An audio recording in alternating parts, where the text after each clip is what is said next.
Olá a todos, sejam bem-vindos e bem-vindas.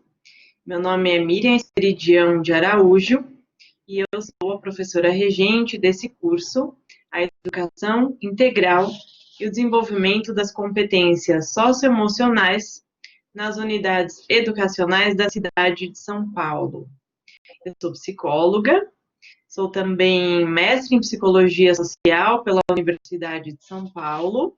Atualmente, sou professora da Faculdade de Psicologia da Universidade Anhembi Morumbi e venho trabalhando com formação de professores há mais ou menos 8 anos. Já criei vários cursos e também lecionei em cursos de pós-graduação. Eu espero que esse curso possa contribuir com o trabalho de vocês, com as suas práticas, atender expectativas e necessidades.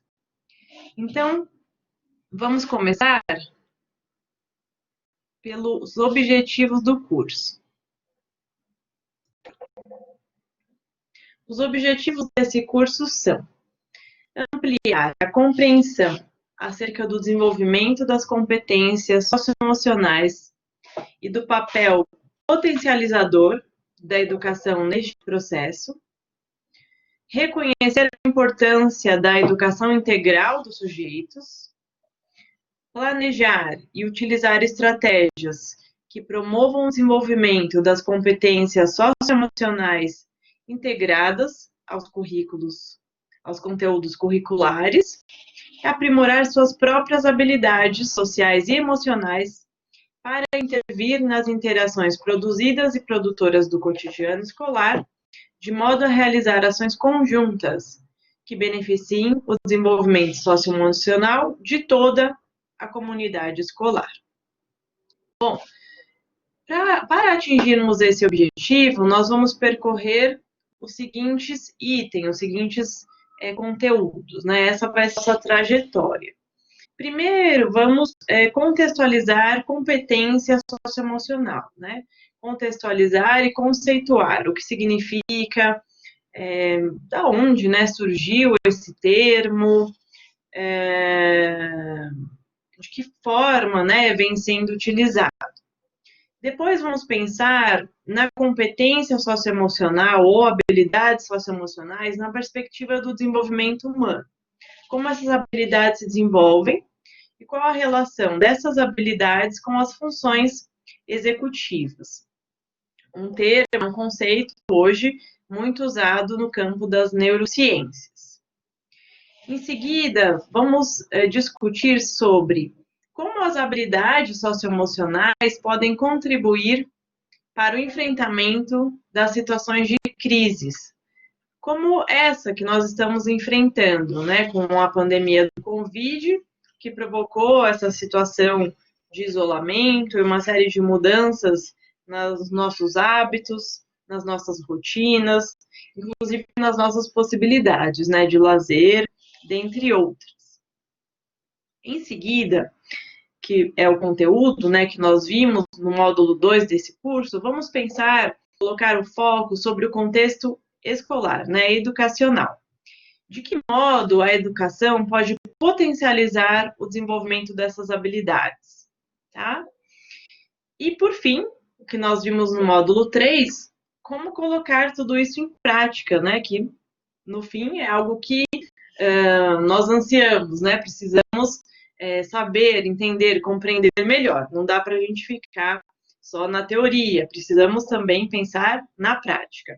Então, no módulo 3, nós vamos discutir sobre estratégias que podem ser utilizadas tanto no ensino fundamental, 1 e 2, quanto na educação infantil, para promover o desenvolvimento dessas competências nos estudantes, nos nossos alunos. Bom, para início de conversa, vamos rever aquele tópico, né? Competência ou habilidade. Qual é a diferença? Significam a mesma coisa? Não.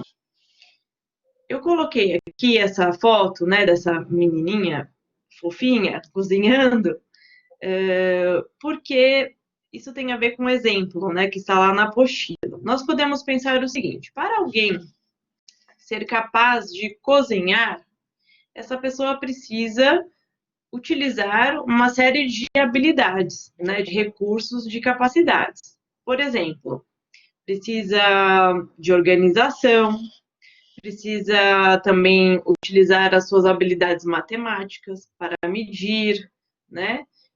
Que mais? Que outras habilidades?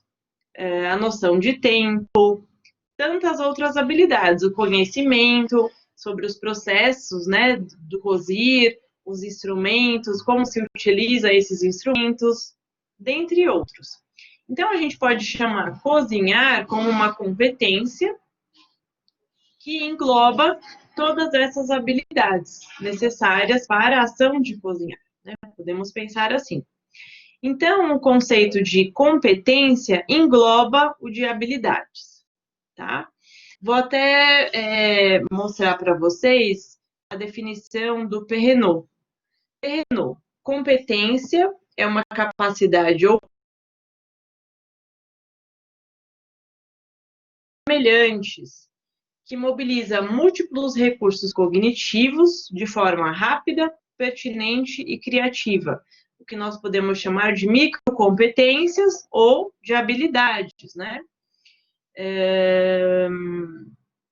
Por exemplo, a competência de leitura, né? Como nós podemos dizer, essa pessoa, ele é um bom leitor, uma boa leitora, né? Ele sabe ler, ele consegue ler.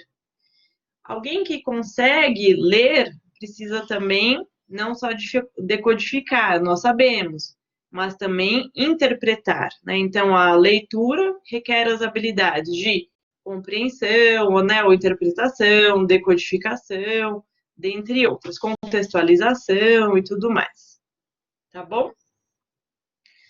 Esse conceito, né, de competências socioemocionais ou habilidades socioemocionais, eles vêm sendo estudados desde 1930, né, por vários autores e por diversas áreas do conhecimento, né, não só a psicologia, como também a economia, a neuropsicologia, a educação, né, dentre outros.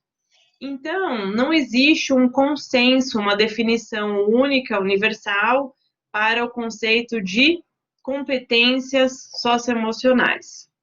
Existem várias formas de descrever ou classificar, organizar todo esse grupo de habilidades que fazem parte das competências socioemocionais.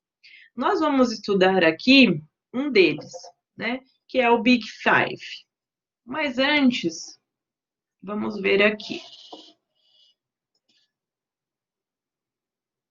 Assim, como esse conceito ele é bastante complexo e vem sendo estudado, né, por diversas áreas, existe também uma confusão deste conceito com outros, né, como, por exemplo, inteligência emocional, vocês já devem ter ouvido falar, habilidades sociais, aprendizagem socioemocional ou educação socioemocional e, finalmente, competências socioemocionais.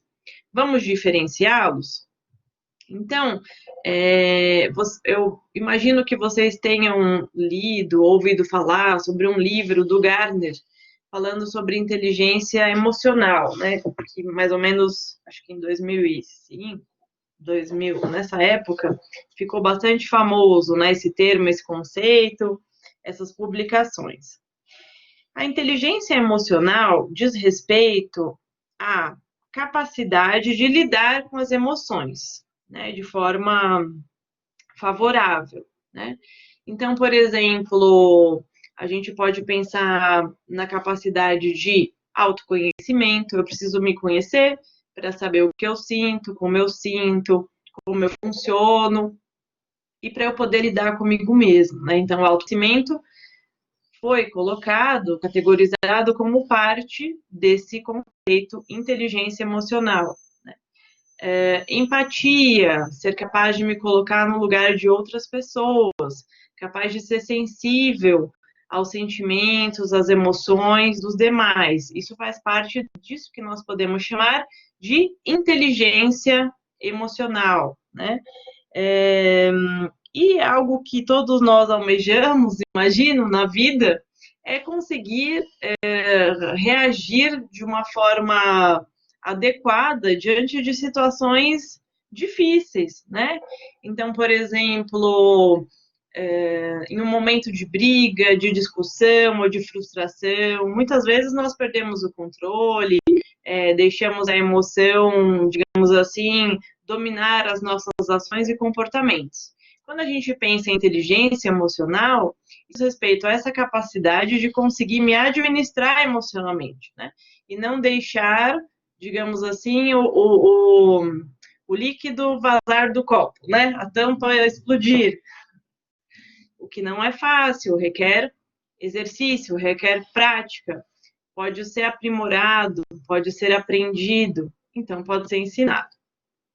Já o que nós chamamos de habilidades sociais diz respeito a comportamentos esperados, socialmente esperados, né, que favorecem a organização social, o desenvolvimento social, a interação, a comunicação entre as pessoas. Então, por exemplo, uma criança que tem o transtorno do espectro autista tem muita dificuldade com as habilidades sociais, que requer essa capacidade de interação, comunicação. Então, por exemplo, a pessoa está em uma situação de conversa, né? Então, saber o momento de falar, o momento de ouvir, que conteúdos, né, são adequados naquela conversa ou não, né? Por exemplo, algo que popularmente algumas pessoas chamam de chá de simancol, digamos assim, né?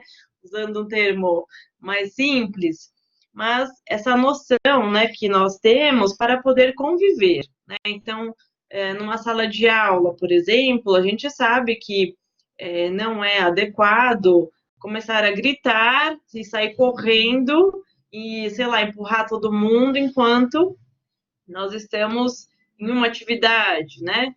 Ou, se eu sou adulto, eu estou em um restaurante sozinho e eu vejo um casal do meu lado conversando, eu sei que, por mais que o assunto seja interessante, não é, né, educado eu, de repente, me intrometer na conversa sem ser chamado e começar a conversar com eles.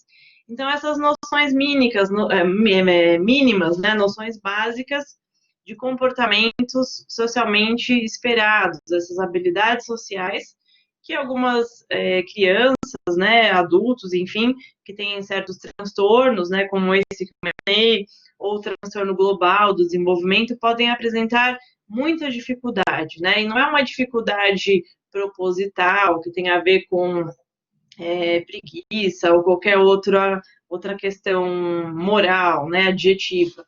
Isso tem a ver com o funcionamento do cérebro, funcionamento cognitivo, que atrapalha ou dificulta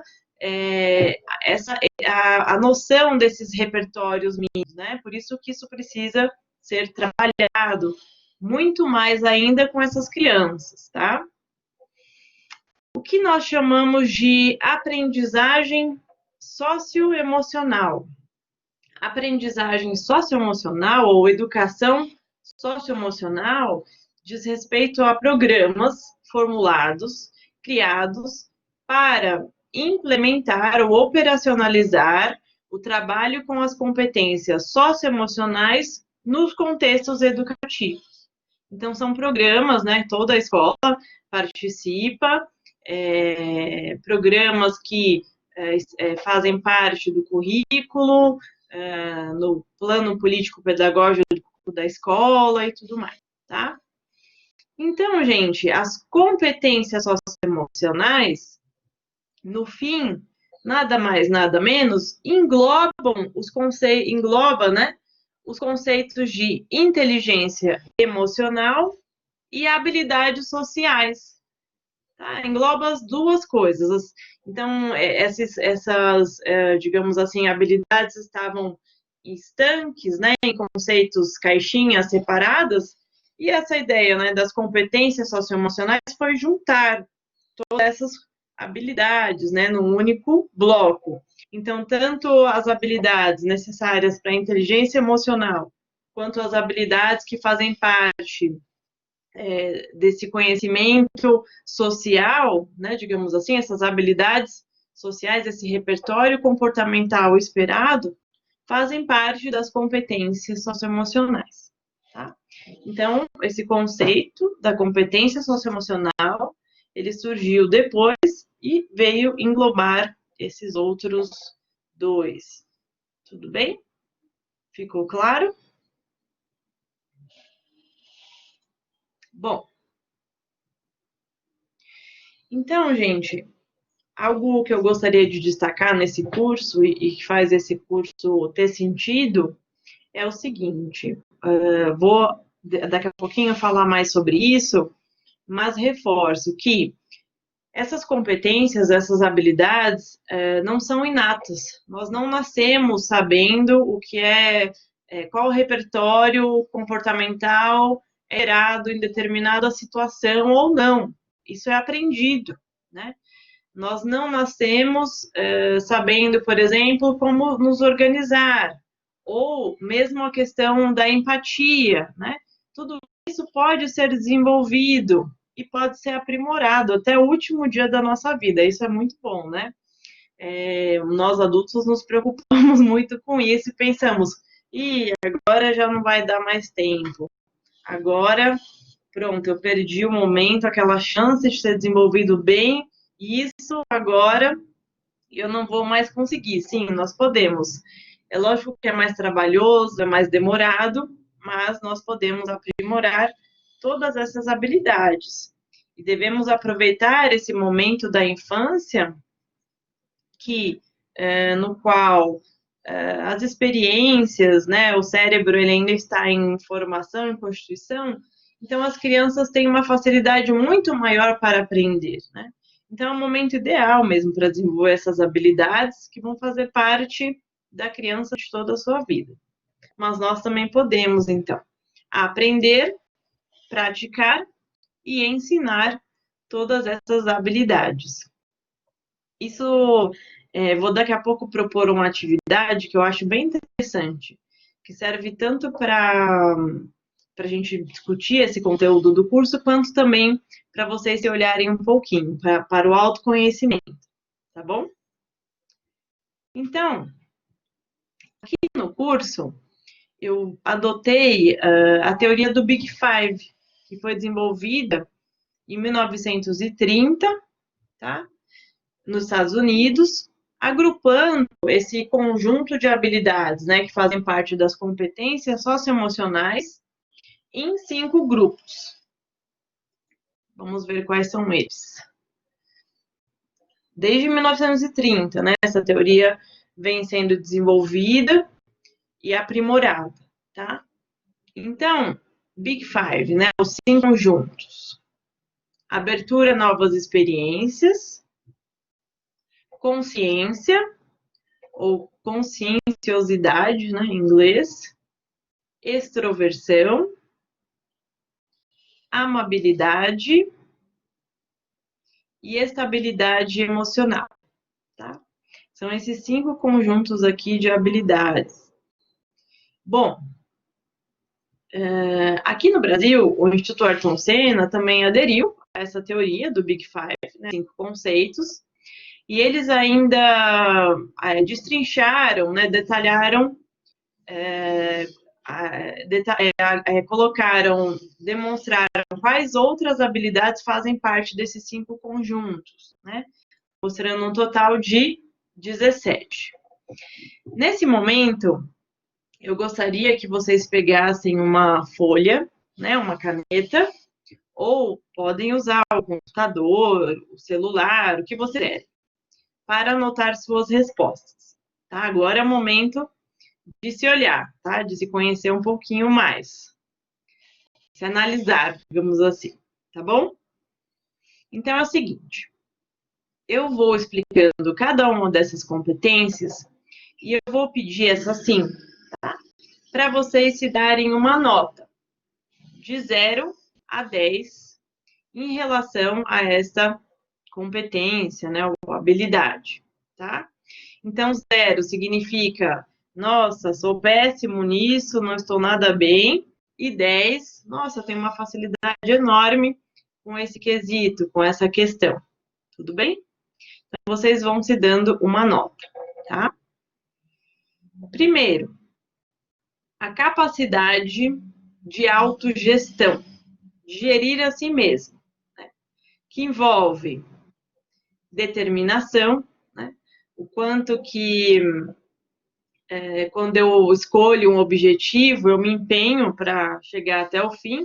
Ou será que eu desisto com uma certa facilidade, né? Então, vocês podem pensar, vou aqui pensando em exemplos meus também, né? Um bem comum a emagrecer, né? O quanto que a gente se empenha, né, para alcançar esse objetivo, não comer o brigadeiro docinho, né? Quanto a gente se esforça, ou se a gente já desiste com facilidade. No primeiro dia já vê ali tem uma festa, um churrasco, já pensa, eu desisto. Não dá, muito difícil, é melhor, vou comer tudo. Enfim. Então, essa autogestão, né, que tem a ver também com disciplina, com organização, né? Então, por exemplo, eu quero fazer um curso de pós-graduação, ou estou aqui fazendo esse curso, eu vou me organizar, ver aqui na minha semana qual o melhor momento para estudar, ou para ler os textos, ou para me preparar para uma prova, para um concurso. E muitas vezes isso envolve abrir mão de certas outras situações, né? Ficar com o marido, companheiro, namorado, ou com os filhos, fazer um passeio, ir a uma festa. Então, abrir mão de outras coisas para de dormir mais, de ver um filme, um seriado, ficar embaixo da coberta comendo pipoca, para poder atingir aquele objetivo ou realizar uma tarefa, tá? Foco. Hoje em dia, esse é um tema em alta, digamos assim, né? Porque nós temos diversos estímulos que podem tirar o nosso foco, a nossa atenção. Então, o celular, enfim, a televisão, tantos outros, né? Então, o foco, né, diz respeito à capacidade de se concentrar por um longo período de tempo em uma atividade específica, tá? Ter foco, né? Um exemplo, né, que a gente pode usar para brincar tem a ver até com o momento de orar, né? Tem quem ora, assim, vai, por exemplo, começa a orar, né, o Pai Nosso, aí como é Pai Nosso que está no céu. Nossa, eu não posso esquecer que eu tenho que terminar de lavar roupa, depois pendurar, que estás no céu, santificado, nossa, e aquele negócio, tal. Nem muitas vezes, preste atenção, às vezes nem conseguir orar assim do começo ao fim, a gente consegue, dependendo do dia, da ansiedade, da agitação, das preocupações, né? Mas a gente pode pensar de maneira geral, né? Como é o seu foco, sua capacidade de focar, tá? Na autogestão, então, a persistência, né, já foi falado sobre isso, a determinação, né, a persistência, são muito parecidas, né? A gente pode pensar na persistência como uma insistência, não vou desistir até conseguir, né? E a responsabilidade, que tem a ver com negar, muitas vezes, os próprios desejos em prol de uma incumbência, né, uma atividade, uma responsabilidade, tá? Tudo bem? Então, pensem numa nota de 0 a 10 para você mesmo, para sua autogestão. Lembra que essa aula é gravada, então eu não vou perguntar que nota vocês se deram. Então, fiquem à vontade, sejam bem honestos com vocês mesmos, ninguém vai precisar se expor aqui agora, tá?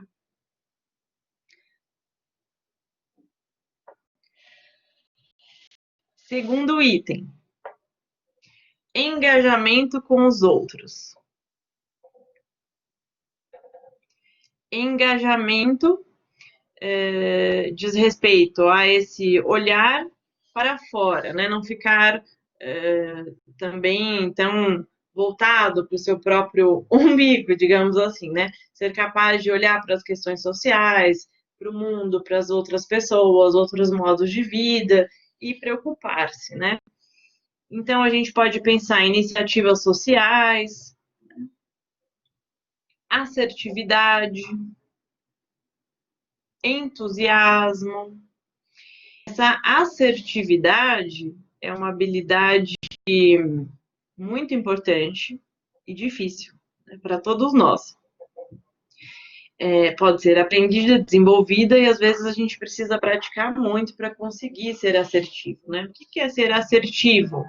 Conseguir dizer, expressar o que eu estou sentindo ou pensando de uma maneira clara, objetiva, sem ofender, sem machucar ninguém. Então, por exemplo, o seu marido, seu companheiro, sua esposa, sua mulher tem o costume de fazer algum comentário que te incomoda, né? Por exemplo, ou me incomoda. A gente tem várias maneiras, né, de lidar com isso. Uma delas é ficar mudo, né? Não falar mais por uma semana. A pessoa fala, o que foi? O que foi? A gente não fala, né? Como essa é tortura psíquica. A outra, explodir, né? Agredir. Me sentir agredida, então, nossa, vou agredir de volta, né? Então a pessoa fala, sei lá,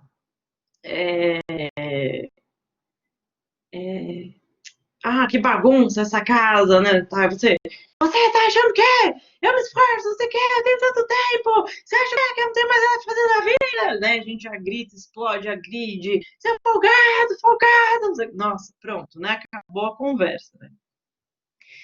E a forma assertiva de dizer isso é, olha, você pode, né, pensar assim, mas eu não gosto que você fale assim comigo, porque eu hoje já fiz isso, já fiz aquilo, não deu tempo. Eu não gosto quando você fala de um jeito como se eu não tivesse vontade de fazer as coisas, né? Sei lá.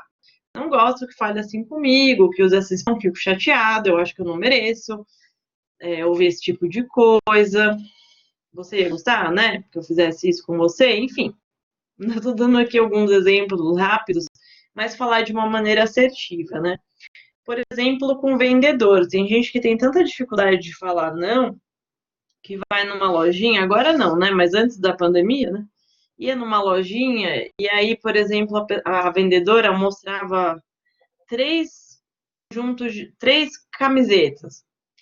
A pessoa não gostou de nenhuma, mas aí ela compra. Só para não deixar a vendedora chateada, porque afinal ela ficou ali uns 15 minutos dando atenção para você, e aí, né, mesmo sem gostar, acaba comprando, né? Então, a capacidade, por exemplo, de dizer não, né? Olha, não, não gostei, não vou fazer. Você pode ficar aqui com seu sobrinho, que eu preciso fazer tal coisa. Não, não vai dar. Então, isso tem a ver com assertividade também. Essa capacidade de dizer não, que é importantíssimo. E esse entusiasmo, né? O entusiasmo com situações coletivas, o encontro, a realização, as trocas, né? Construir projetos com outras pessoas, realizar, né, projetos ou até mesmo se engajar em atividades sociais, né? De repente uma igreja ou um esporte, um clube esportivo ou um grupo de mobilização em prol de alguma coisa, né? Enfim, vamos agora distribuir máscaras para as pessoas que estão em situação de rua lá no centro e as pessoas se mobilizam, se organizam, tal. Tudo isso faz parte desse engajamento com os outros. Vamos lá, então? Uma nota. Atribuam uma nota de 0 a 10, incluindo assertividade.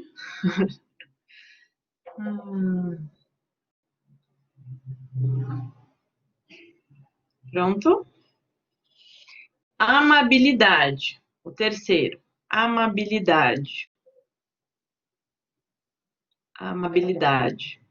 A capacidade de ser amável, né? De ser sensível aos demais. Isso envolve a empatia, conseguir colocar-se no lugar de outras pessoas, o respeito. O respeito, eu gosto de dar um exemplo, né?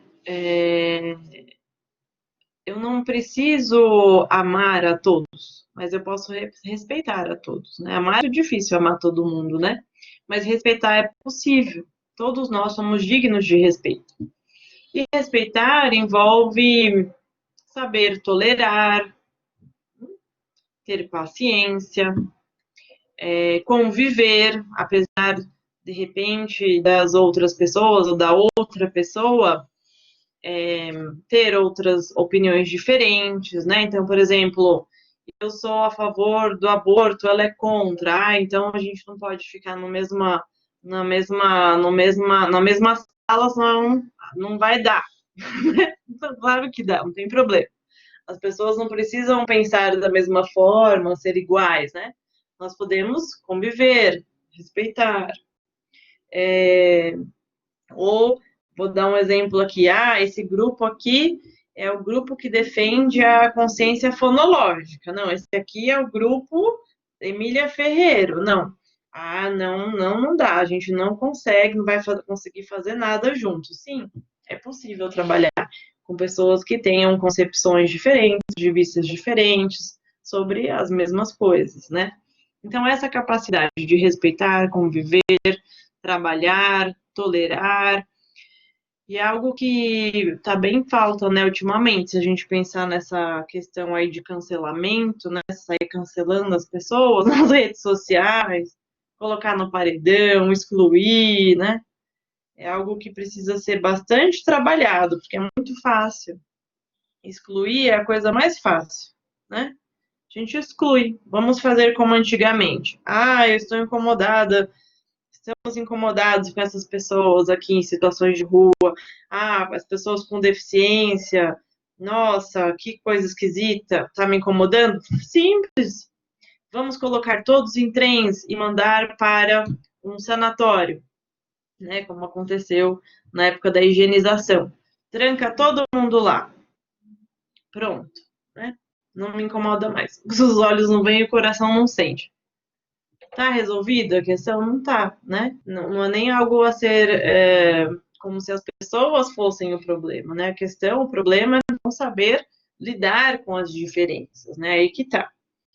Então, excluir é muito fácil, né? O mais difícil é conviver, né? Tolerar, trabalhar junto, apesar das diferenças, né? Isso precisa ser muito trabalhado entre nós. Vocês sabem, né, que o contexto político, econômico, as ações mostraram bastante isso, né, essas cisões, como fala, oposições, né, e eu tenho acompanhado bastante esse movimento nas relações entre os meus alunos também, tá bom? Confiança, capacidade de confiar, quanto que eu confio no outro, peço ajuda, me abro, acredito nele, né, que ele pode, que ele quer o meu bem. Então, se deem uma nota, amabilidade, de 0 a 10.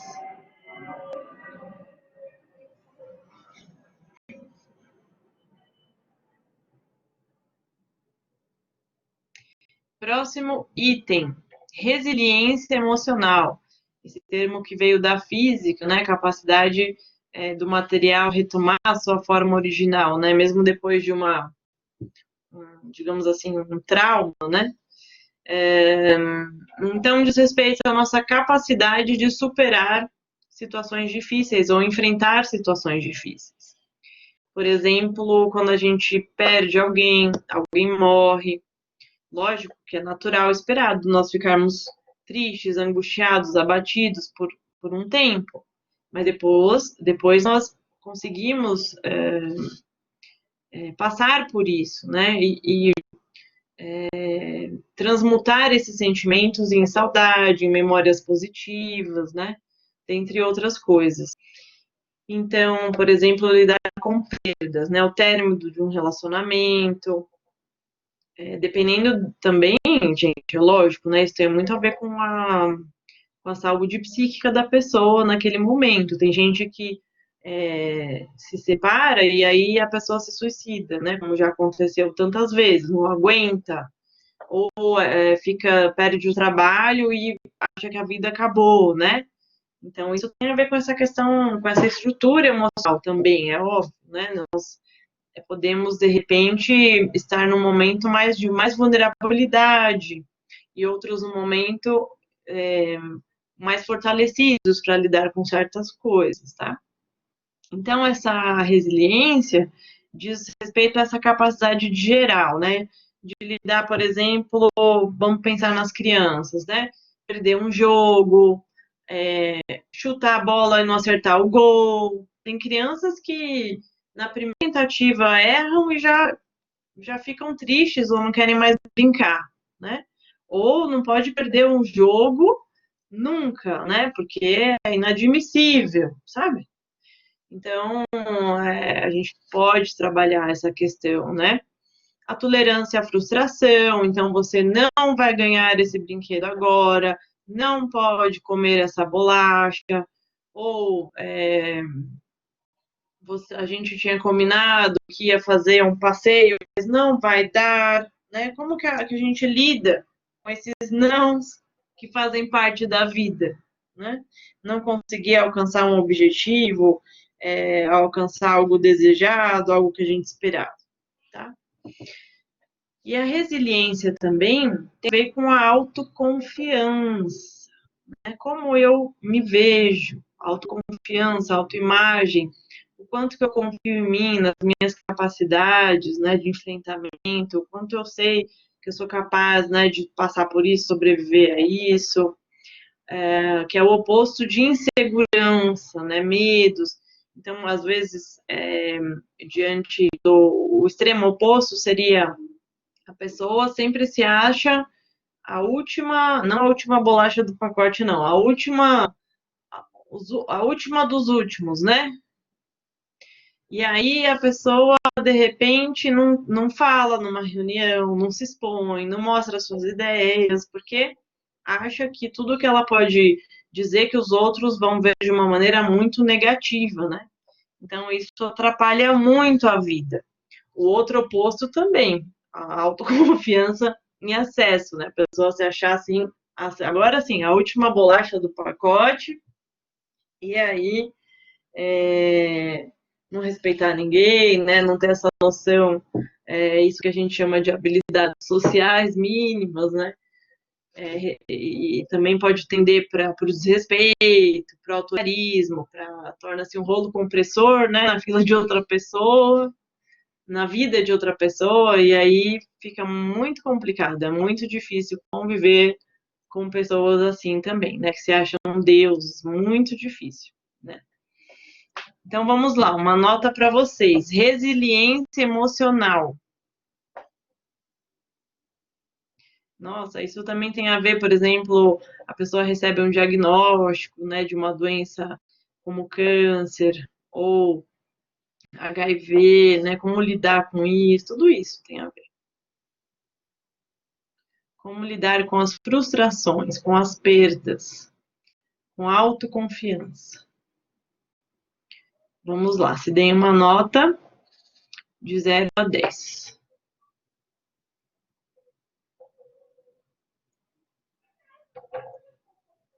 Por fim, por último, abertura ao novo. Tem a ver com flexibilidade, humildade também, né? O quanto eu estou aberto a. Tem a ver também com engajamento, né? Com a amabilidade, né? Também. Então, quanto eu estou aberto para conhecer outras opiniões, outras formas de viver, outros pontos de vista, né? o quanto eu sou curioso, né, para descobrir novas coisas, e isso para a gente é fundamental, né? Eu estou aqui agora com vocês, dando essa aula, e eu tive que descobrir um programa e ficar aqui falando, gravando. Nada disso é simples, é fácil, prazeroso, né? Falar, dar aula assim para uma câmera. Mas fazer isso requer essa abertura ao novo. Vamos lá, né? Vamos tentar, vamos experimentar, vamos ver o que é, vamos ver o que acontece, né? Então, tem pessoas que são muito rígidas, né? Se o garfo, a faca, o copo não tiverem naquela posição, aquele lugar na mesa, pronto, né? Nada mais vai dar certo.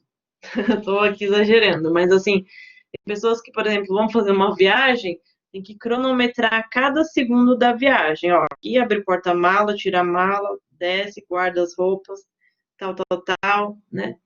E tem pessoas que não, que tem essa abertura. Vamos lá, a gente planeja algumas coisas, mas vamos ver o que acontece, o que pode acontecer, se vai surgir uma nova ideia, uma nova oportunidade, vamos sentir, né? Então, isso é muito importante na vida, porque nem sempre as coisas se mantêm estáveis ou rígidas, né? Imutáveis, como nós gostaríamos. E é importante aprender a lidar também com essas mudanças, com essas novidades e tantas coisas, para a gente também não ficar parado no tempo, né? No museu, né? Como dizem. E, e é isso, né? Então, hoje, por exemplo, um exemplo bem meu, bem pessoal, eu acho interessante como a nova geração gosta tanto de vídeos no YouTube, e acompanham, e tem lá os influencers e não sei o que lá. Isso não fez parte da minha trajetória, da minha adolescência, né? Mas me interessa saber que tipo de programa esse pessoal agora está gostando de assistir, por que as crianças gostam de fazer, o que elas não gostam, qual que é o desenho que está passando agora, né? Enfim, para a gente que trabalha com educação, isso é fundamental, porque o mundo, né, se modifica o tempo todo, né? Se a gente não tiver aberto a essas mudanças ou não acompanhar, a gente pode perder a capacidade de se conectar, né, com os nossos alunos, tá? Então vamos lá, tem a ver também abertura ao novo, esse interesse artístico também, não sei vocês, mas eu acho interessante conhecer, por exemplo, músicas de outros países, né, outras culturas. Nossa, como que é uma música que faz sucesso em algum país ou em vários países da África, na Europa, sei lá, no Japão, na Ásia, na Arábia Saudita, que tipo de música que escutam lá. É muito interessante conhecer, né, essa diversidade, essa riqueza, né? Assim como quadros, desenhos, enfim, danças, né, etc. Né? Tudo que diz respeito à arte, essa abertura ao novo, né? Tem a ver com a imaginação, com a criatividade, essa capacidade de inventar saídas, muitas vezes, ou soluções novas para problemas antigos, né? Ou problemas novos que acabaram de surgir. E a curiosidade também para aprender. Então, vamos lá. Dei uma nota para vocês de 0 a 10 para esse quesito. Abertura ao novo.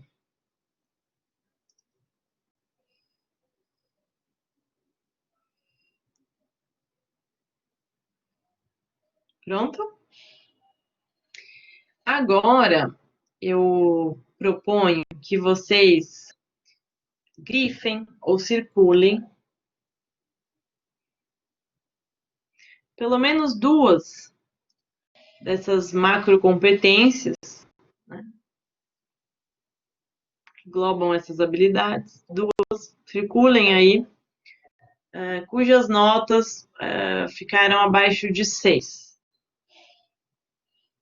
Ou as duas notas menores que você se atribuiu, pode ser. As duas macrocompetências para as quais você se atribuiu as menores notas. Agora, eu vou dar 1 minutinho para vocês, 2 minutinhos, para vocês escreverem o seguinte: pelo menos 2 motivos do porquê vocês se deram essa nota. O que que faltou? O que que está faltando? E depois, tá faltando isso? Então, o que que você pode fazer? 2 ações, vamos pensar em médio, curto e médio prazo,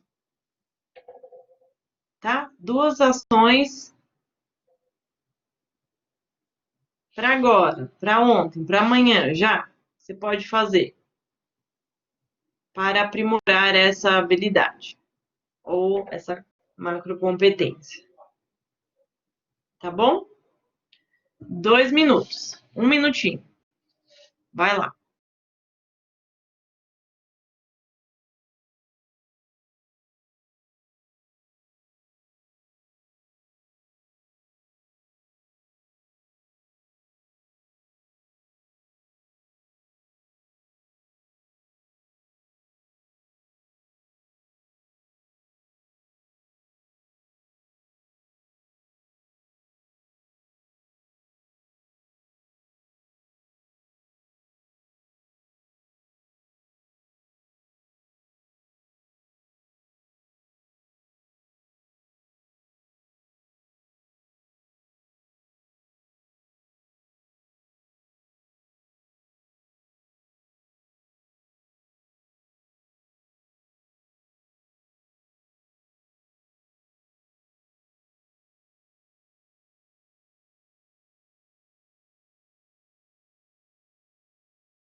Pronto? Deu tempo? Bom, eu imagino que se vocês pudessem falar comigo agora, alguns diriam assim: Nossa, eu queria saber como eu posso fazer para fazer terapia. Estou precisando fazer terapia, né? Terapia é ótimo, gente. Eu sou suspeita para falar, né? Faço há anos. É a minha profissão, né? Mas a gente pode desenvolver e aprimorar essas habilidades de diversas formas, não só por meio de uma terapia individual. Tem vários processos, vários trabalhos, mas o primeiro grande passo é começar a observar, né, para essas dimensões, vocês irem acompanhando vocês mesmos, né, irem se observando, registrando, refletindo e tentando mudar, experimentando ações, atitudes novas, diferentes. Tá bom? Vamos seguir então. Bom, agora eu quero conversar um pouco com vocês sobre o desenvolvimento socioemocional e as funções executivas. Vamos pensar nessa questão do desenvolvimento, né, primeiro, desenvolvimento das habilidades socioemocionais, depois eu vou explicar para vocês, comentar, né, brevemente o que são as funções executivas, como funcionam, qual é a sua importância, né, para o desenvolvimento. Bom, para começo de conversa, gente, eu queria retomar com vocês uma coisa que vigorou durante muito tempo na nossa história, né, em relação à inteligência e outras habilidades ou capacidades, né. Durante muito tempo, essas capacidades eram consideradas natas, né, ou aquela pessoinha nasce, né, com uma certa inteligência ou não, nasce com pouca inteligência e vai ficar com essa quantidade para o resto da vida. Depois, com alguns autores, né, como Piaget, principalmente, né, dentre outros interacionistas, né, como o Vygotsky, o Vallon, nós entendemos que a genética, a hereditariedade, influencia cerca de 5% das nossas capacidades, né, aquilo que nós vamos desenvolver, né, nossos talentos e tudo mais. O que mais influencia são as experiências, tá? As oportunidades de aprendizagem. Então, quanto mais estimulação, mais possibilidade de experimentar, de vivenciar, de conhecer, mais nós vamos aprender e desenvolver novos potenciais e novas habilidades. Tá? E a primeira infância, coloquei aqui, é um momento extremamente crítico para isso. Porque o nosso cérebro ainda está em formação, está muito ainda maleável, flexível, e tem milhares de sinapses, de conexões acontecendo. Então, quanto mais estimulados, ou quanto mais nós experimentarmos certas habilidades, mais nós vamos dominá-las, né? Ou conhecer e adquirir esse repertório na primeira infância. Alguns autores, né, como, por exemplo, Kolbe e o Wichau, trouxeram uma metáfora, né, para a gente entender, pensar nisso, na primeira infância, né? Quando a gente vai desenhar uma casa, geralmente a gente começa pela planta. A gente desenha, faz a planta, depois vai construir. Não necessariamente a casa ela vai ser construída como nós planejamos, porque podem ter imprevistos, né? O terreno pode não ser adequado, né? Podem faltar materiais, alguma outra coisa pode dar errado, impedir aquela construção conforme planejado, não é isso? E primeiro, sempre quando a gente vai construir uma casa ou um prédio, a gente começa pela base, pela estrutura, pela fundação. Esses dois autores, eles compararam, então, a planta, né, como a nossa herança genética, então, alguns aspectos, né, que vêm ali, que fazem parte de nós, né, ao nascer, digamos assim, algumas potencialidades, até habilidades que podem ou não ser desenvolvidas, até mesmo doenças, né, tá ali no nosso mapa, digamos assim, genético, mas não necessariamente a casa vai ficar como está na planta, né, porque isso vai depender das primeiras experiências de vida, que constituem a base da nossa casa, a nossa fundação.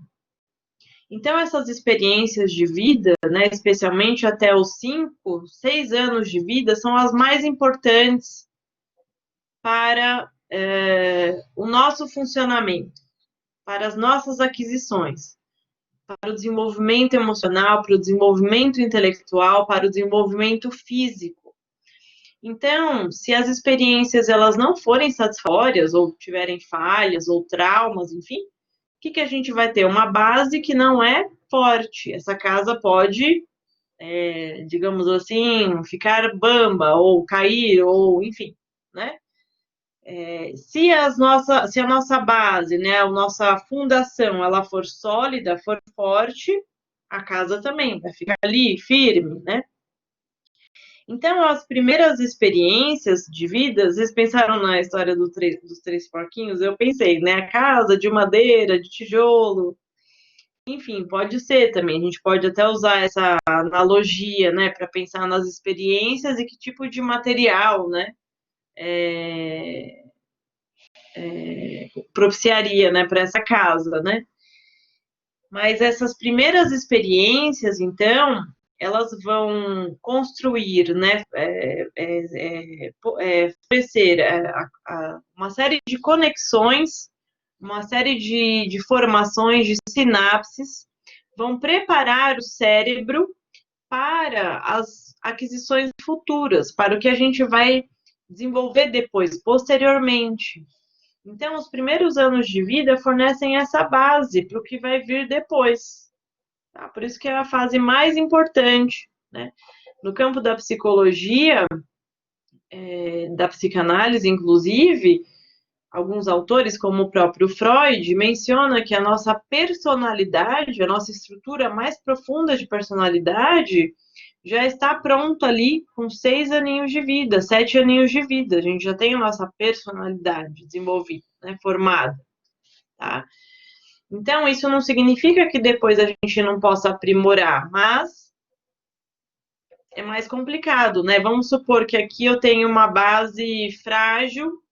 Eu posso até conseguir colocar, amparar, pôr aqui uma madeirinha, segurar essa parede, fazer uma adaptação aqui para, de repente, dar certo, fazer tal coisa, né?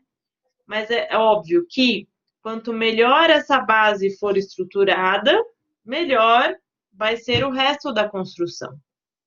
Por isso que os 6 primeiros anos de vida são os mais importantes, os mais marcantes, os que vão oferecer as bases para todas as nossas aprendizagens posteriores. E certas aprendizagens, né, se não derem essas bases, elas não vão acontecer. Tá? Bom, e isso, gente, é tão importante, né, que, como vocês viram naquele artigo que eu indiquei, do Núcleo Ciência pela Infância, quanto mais cedo, né, se investir no desenvolvimento da criança, maior será o retorno para ela e para a própria sociedade.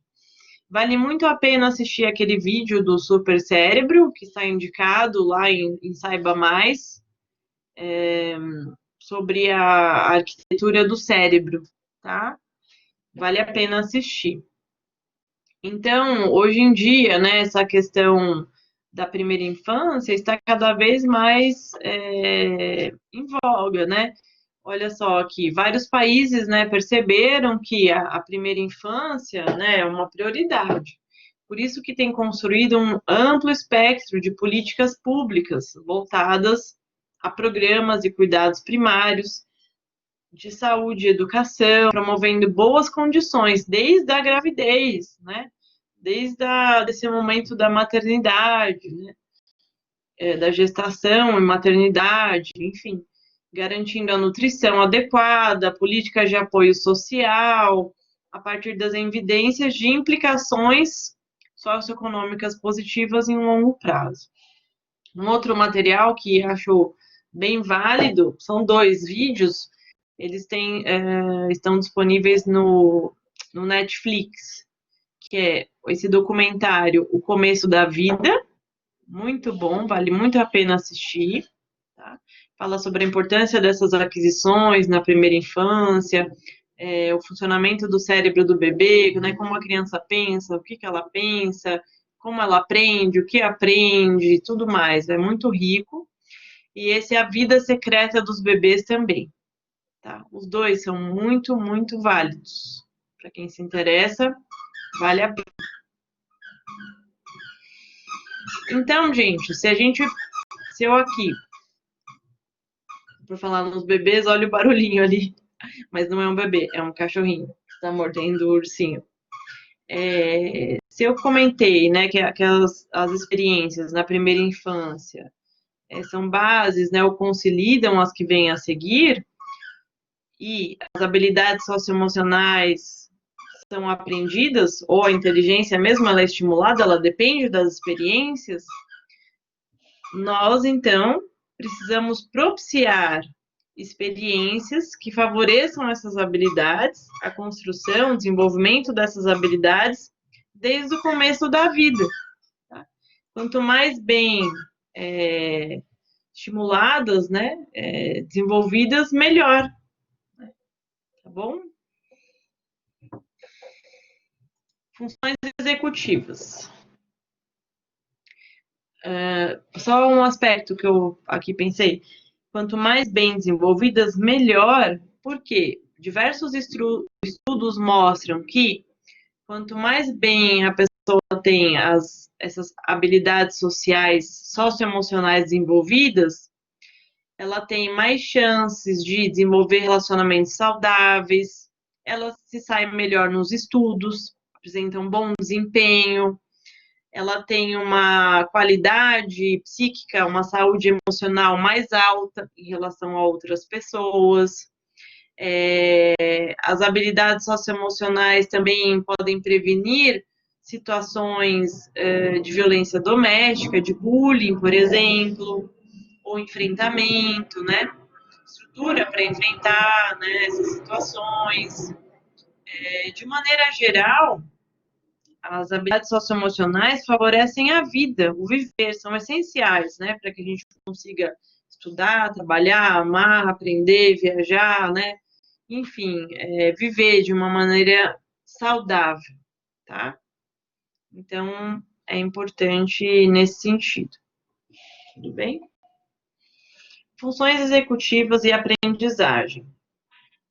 Funções executivas, né, esse termo executivo, ele faz referência a um profissional, um executivo, né? Eu coloquei aqui a foto da Rachel Maia, ela foi CEO da joalheria Pandora, parece que agora não é mais, como um exemplo de uma executiva, né? Se a gente pensa assim, quais habilidades alguém precisa ter, né, ou dominar, né, para ser um bom executivo, né? No que vocês pensam?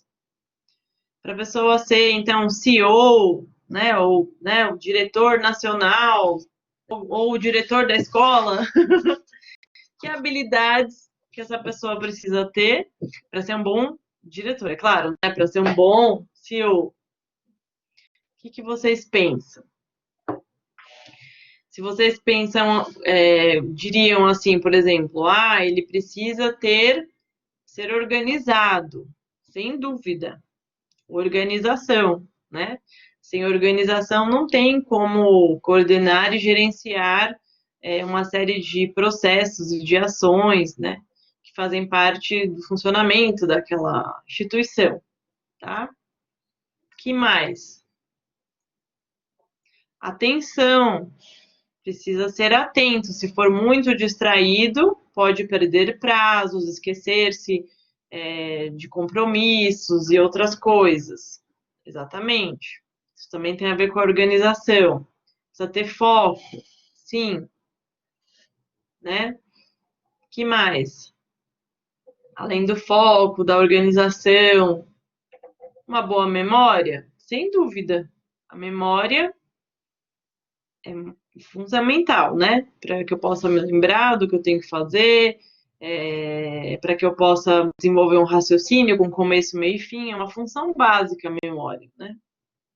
Tá ligada à atenção também. Guardar informações, aprender, para aprender, a memória tem intrínseca à aprendizagem, né? Aprender não significa memorizar, não. Aprender significa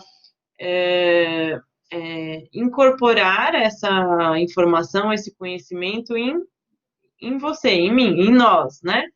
E incorporar, fazer parte de mim, significa estar na memória de longo prazo. Eu posso evocar, eu posso retomar essa informação, esse conhecimento, sempre que eu precisar dele, né?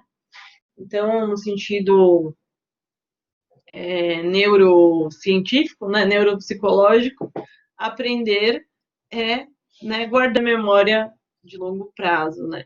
Que é diferente de decorar, né? Que eu guardo por 30 segundos a informação, tropecei e já esqueci.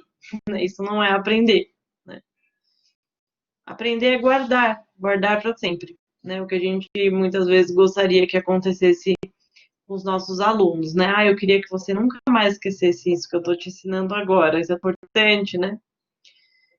Às vezes esquecem, né? Porque aprender tem a ver com a afetividade, com a emoção, com o significado que aquilo tem na vida da pessoa, a conexão com as experiências e tudo mais. É uma ação, uma atividade bastante complexa, né?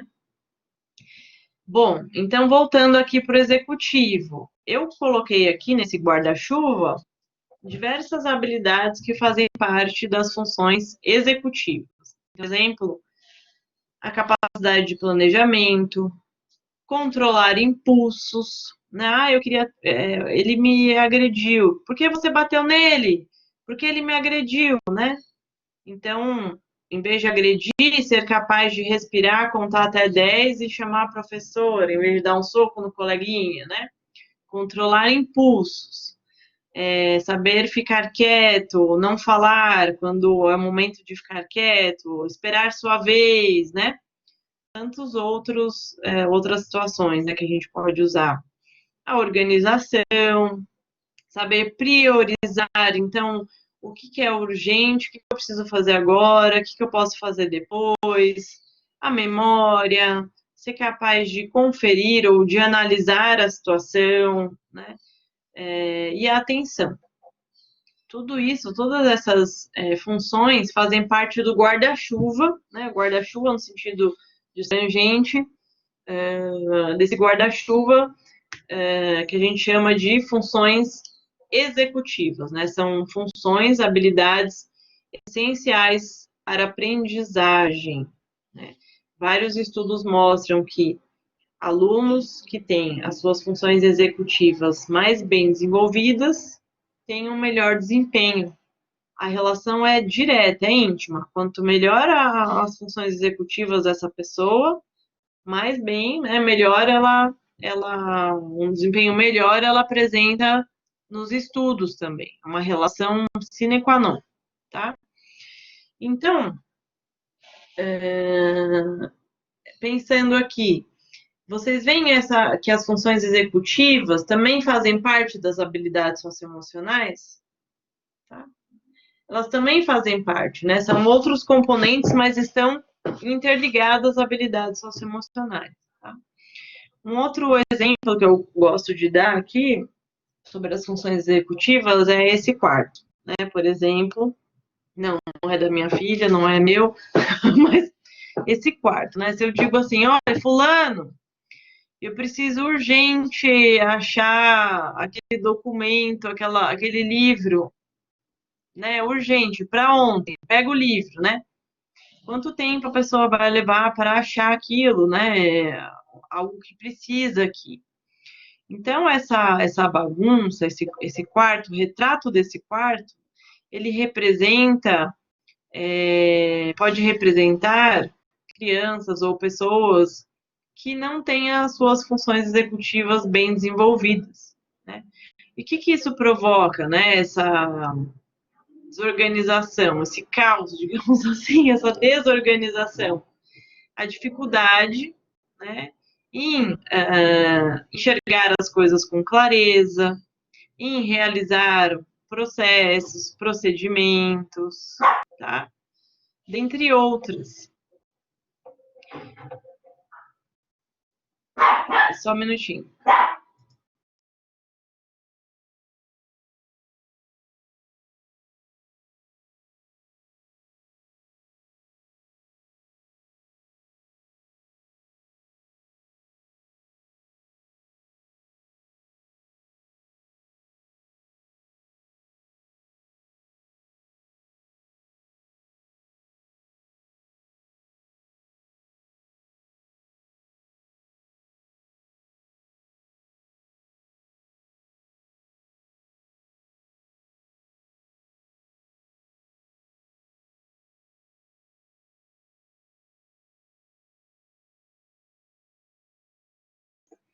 Dar aula online é isso, gente. É precisar ir lá,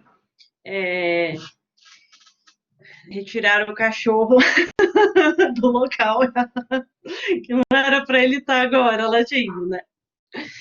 Ai, ai, ai.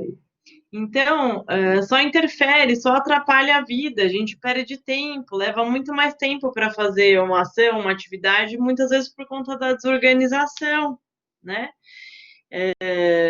Então, isso tem uma relação muito íntima com a aprendizagem, porque para a gente aprender, a gente precisa se organizar, a gente precisa conseguir definir prioridades, precisa conseguir ter foco, planejar, o que eu vou fazer agora, o que eu vou fazer depois, ou a gente, né, para nós sermos professores ou educadores, né? Quem é professor, por exemplo, precisa de tudo isso. Como eu vou organizar uma aula, dar uma aula? Não posso chegar, peraí, deixa eu ver. Não, vamos lá, isso aí, pessoal. Não, não deu certo, vamos fazer aquilo. Não, vamos fazer, não. Bagunçou tudo. Não dá, né? Então, a gente precisa dessa organização, desse planejamento. Eu preciso ter um momento, horas que eu vou corrigir os trabalhos, que horas que eu vou pensar na atividade que eu vou fazer, né? E mesmo a aula, né? Organizar, lidar com as situações, com os processos. Então, é fundamental para a vida, né? Essas funções executivas. Para o trabalho, né? Como a gente já falou, né? Essencial.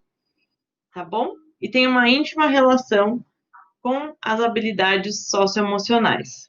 E o interessante disso, gente, é que a gente pode, no dia a dia, com atividades simples e diárias, estimular esse desenvolvimento, né? Algo que eu quero destacar também é que as crianças, como elas não nascem com as funções executivas prontas, né? O que nós fazemos, nós adultos? Nós emprestamos essas habilidades, essa capacidade que nós temos para as crianças, até que elas sejam capazes de, por si mesmas, se organizar, né, e alcançar objetivos, né, desenvolver tarefas, né. Então, como a gente faz isso? Por exemplo, a gente fala 30 vezes para o filho escovar o dente, né? Filho, vai escovar o dente, fulano. Fulano, já separou o material para amanhã? Fulano, guarda os brinquedos. Pegou, deixou espalhado, agora guarda. Vamos organizar, vamos guardar na sala de aula, nos processos educativos, nos contextos educativos também, né? Vamos guardar, olha, aqui na sala tem um lugar para cada coisa. Esse é o lugar dos livros, esse é o lugar dos lápis. Aqui nesse canto da sala, da parede, ficam de repente, trabalhos dos alunos de tal disciplina. Nesse outro canto, a gente vai colocar aqui as regras, frases, né? Então, essa organização do ambiente, essa organização ensinada por nós, todos os dias, essa disciplina, né? Então, olha, gente, vamos, por exemplo, agora eu posso falar, gente, quem estiver aí olhando o celular, desliga agora o celular, deixa no modo avião e preste só atenção nesse vídeo, nessa aula. De preferência, pegue um caderno, uma folha, anote os pontos que você achou mais importante, porque isso vai favorecer a sua atenção, a sua concentração e, é óbvio, a sua aprendizagem. Você vai aproveitar muito mais esse momento de aula, né, de curso, mesmo gravado, né? Então, por exemplo, fazer isso, chamar atenção para pequenos comportamentos que podem ser favoráveis para atingir, alcançar objetivos, isso faz parte de ensinar, estimular o desenvolvimento de funções executivas, né? Quando a gente fala assim, fulaninho, aluno, olha, segura a folha com uma mão, escreve com a outra, para o papel não ficar girando, né? Olha, já deixa aqui o lápis, a caneta em cima da carteira, em vez de toda hora ter que ficar procurando na mochila, né? Já deixa separado. Então, todas essas pequenas ações, elas fazem parte, são inerentes ao processo educativo. Então, nós já fazemos isso, o processo educativo já estimula essas habilidades. O que nós podemos fazer agora é prestar mais atenção e lembrar que isso é aprendido, né?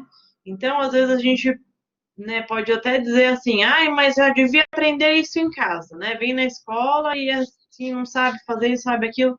Não, isso pode ser ensinado, né? E faz parte também da educação, né? Ensinar essa aquisição dessas habilidades também, né?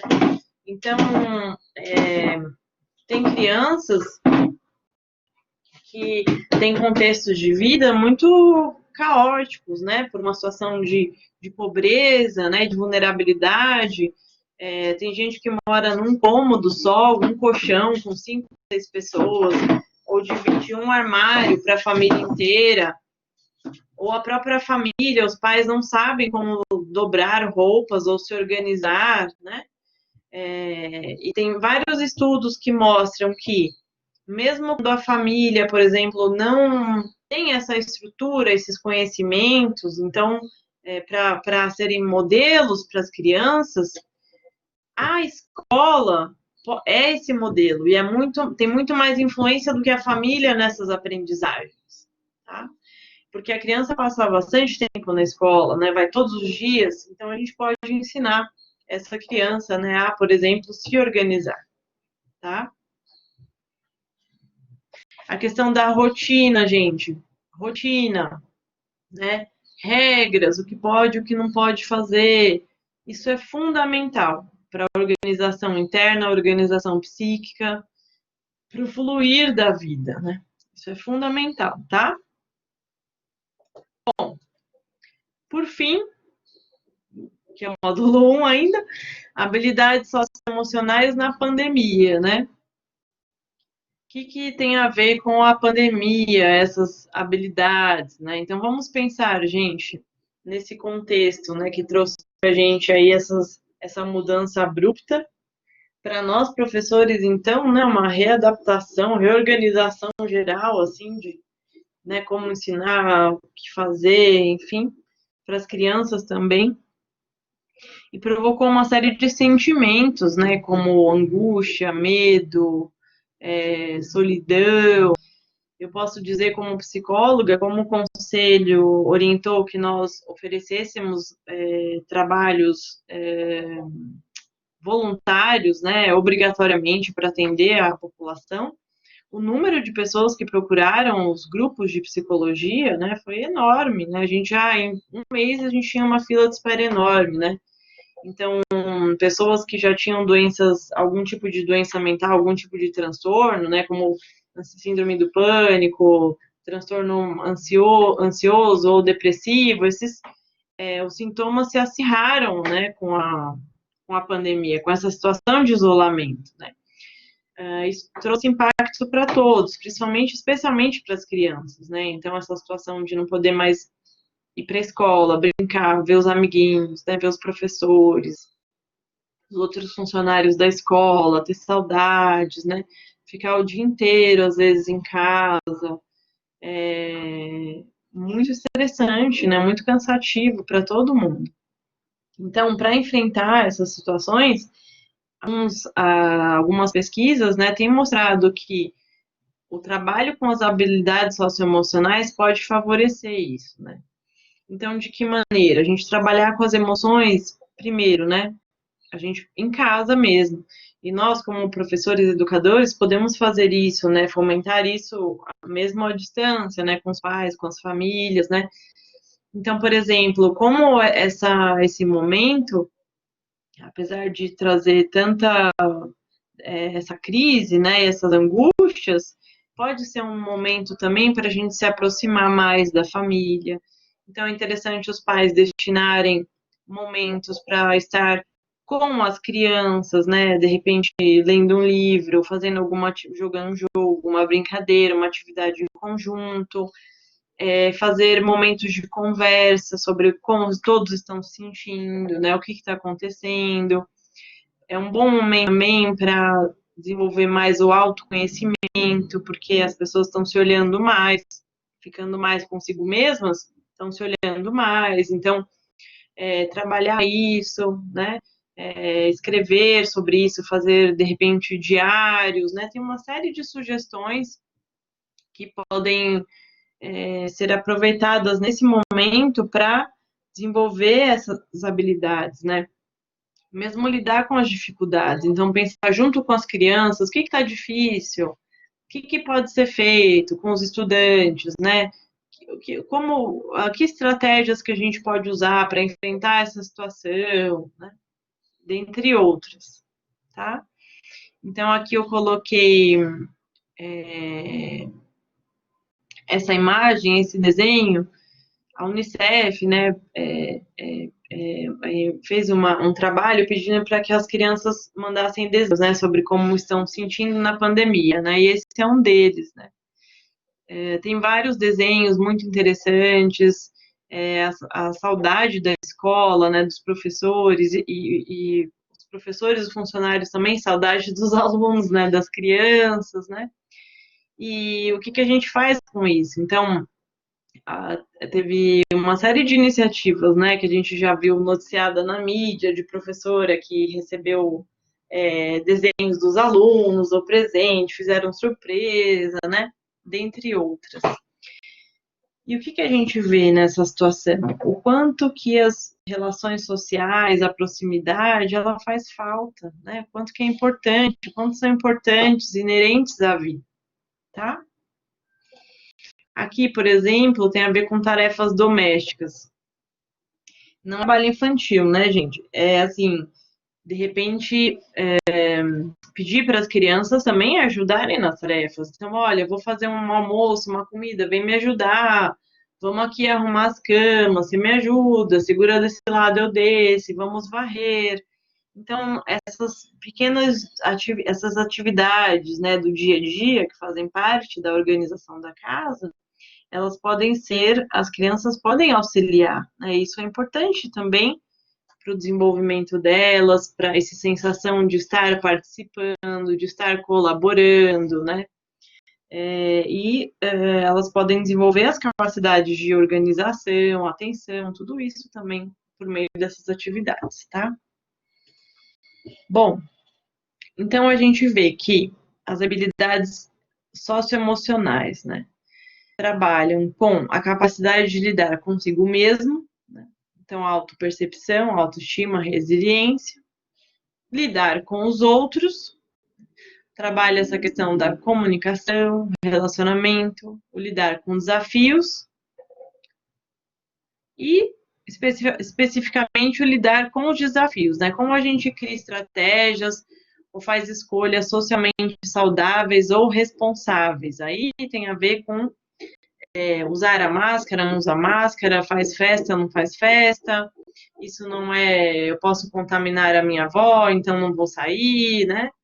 Então, essas habilidades socioemocionais, responsabilidade, também tem a ver com essas atitudes responsáveis, né? Tanto em relação aos nossos, as pessoas próximas, quanto em relação à sociedade, né? Como um todo, tá bom?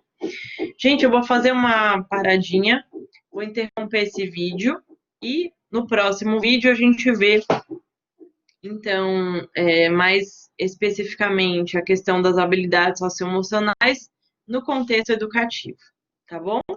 Até já já.